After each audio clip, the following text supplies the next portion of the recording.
বাংলাদেশে আগামীকাল রোজ শনিবার 12 এপ্রিল ঐতিহাসিক সোহরাওয়ার্দী উদ্যানে শাহবাগ থেকে যে মার্চ ফর গাজা বিক্ষোভ সমাবেশ অনুষ্ঠিত হতে যাচ্ছে, যেখানে অংশগ্রহণ করবেন সম্মানিত খতিব মুফতি আব্দুল মালেক হাফিজাহুল্লাহ এবং শেখ আহমদুল্লাহ এবং ডক্টর মিজানুর রহমান আজহারি দামাত বারকাতুহুল আলিয়া সহ দেশের বিশিষ্ট ইসলামী চিন্তাবিদগণ এবং অন্যান্য ইসলামিক স্কলাররা এবং দেশের নেতৃস্থানীয় ব্যক্তিবর্গ সেখানে উপস্থিত থাকবেন।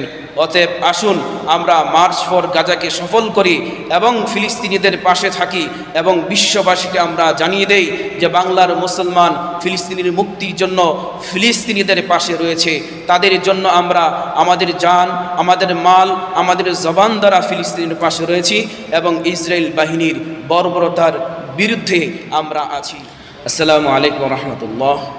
প্রিয় বন্ধুগণ, আজকে আপনাদের সম্মুখে রাসূলুল্লাহ সাল্লাল্লাহু আলাইহি সাল্লামের একটি অন্যতম হাদিস নিয়ে সংক্ষেপে কিছু কথা বলবো।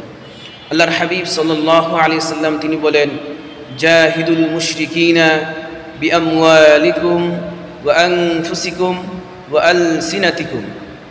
বিশ্বনবী সাল্লাল্লাহু আলাইহি সাল্লাম তিনি বলেন যে তোমরা মুশরিকদের সাথে, ইহুদি নাসারাদের সাথে, ইসলাম বিদ্বেষীদের সাথে, ইসলাম বিরোধীদের সাথে, ইসলামের দুশ্মনদের সাথে লড়াই করো তিনভাবে। তোমরা তোমাদের মাল দ্বারা লড়াই করো, তোমরা তোমাদের নফস অর্থাৎ তোমরা তোমাদের জান দ্বারা লড়াই করো এবং আলসিনাতিকুম এবং তোমরা তোমাদের জবান দ্বারা লড়াই করো। অতএব প্রিয় বন্ধুগণ, আমরা ইতিহাসের অন্যতম বর্বর ইহুদি সম্প্রদায়, ইসরায়েল সম্প্রদায়, তাদের সাথে যে কোনোভাবে যে কোনো পদ্ধতিতে তিনোটার জন্য আমরা মাধ্যমে তাদের সাথে লড়াই করার জন্য প্রস্তুত রয়েছি। কিন্তু সুদূর দূর থেকে আমরা তাদের সাথে জানের মাধ্যমে লড়াই করতে পারছি না, কিন্তু বাকি দুইটা রাস্তা আমাদের জন্য রয়েছে, অর্থাৎ মাল দ্বারা তাদের সাথে লড়াই করব এবং জবান দ্বারা তাদের সাথে লড়াই করব। মাল দ্বারা লড়াই কিভাবে আমরা ইহুদি এবং মার্কিনীদের সাথে লড়াই করতে পারি? আমরা তাদের ইসরায়েলি এবং মার্কিনী যত পণ্য রয়েছে আমরা প্রত্যেকে তাদের পণ্যগুলো আমাদের অবস্থান থেকে ইনশাআল্লাহ বর্জন করব এবং মাল দ্বারা তাদের সাথে লড়াই করে জিহাদ করবে ইনশাআল্লাহ। কারণ আমরা তাদের যে পণ্যগুলো কিনছি, এই আমাদের কেনা টাকাগুলো দিয়েই কিন্তু তারা অস্ত্র কিনছে। আমাদের কাছ থেকে যেই টাকাগুলো যাচ্ছে এগুলো দিয়ে কিন্তু তারা অস্ত্র কিনছে। এগুলোর মাধ্যমেই আমাদের ফিলিস্তিনি ভাই বোনদেরকে এবং নিষ্পাপ মাসুম বাচ্চাদেরকে নির্বিচারে তারা হত্যা করছে। অতএব আমরা তাদেরকে বয়কট করছি আর্থিকভাবে। এবং আরেকটা বিষয়, আমরা জবান দ্বারা তাদের সাথে লড়াই করব। জবান দ্বারা কিভাবে লড়াই করতে পারি?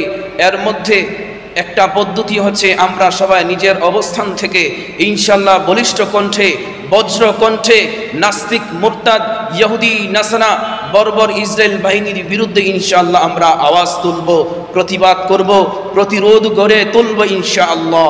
এবং এর জন্য আমাদের বাংলাদেশে আগামীকাল রোজ শনিবার 12 এপ্রিল ঐতিহাসিক সোহরাওয়ার্দী উদ্যানে শাহবাগ থেকে যে মার্চ ফর গাজা বিক্ষোভ সমাবেশ অনুষ্ঠিত হতে যাচ্ছে, যেখানে অংশগ্রহণ করবেন সম্মানিত খতিব মুফতি আব্দুল মালেক হাফিজাহুল্লাহ এবং শেখ আহমদুল্লাহ এবং ডক্টর মিজানুর রহমান আজহারি দামাত বারকাতুহুল আলিয়া সহ দেশের বিশিষ্ট ইসলামী চিন্তাবিদগণ এবং অন্যান্য ইসলামিক স্কলাররা এবং দেশের নেতৃস্থানীয় ব্যক্তিবর্গ সেখানে উপস্থিত থাকবেন।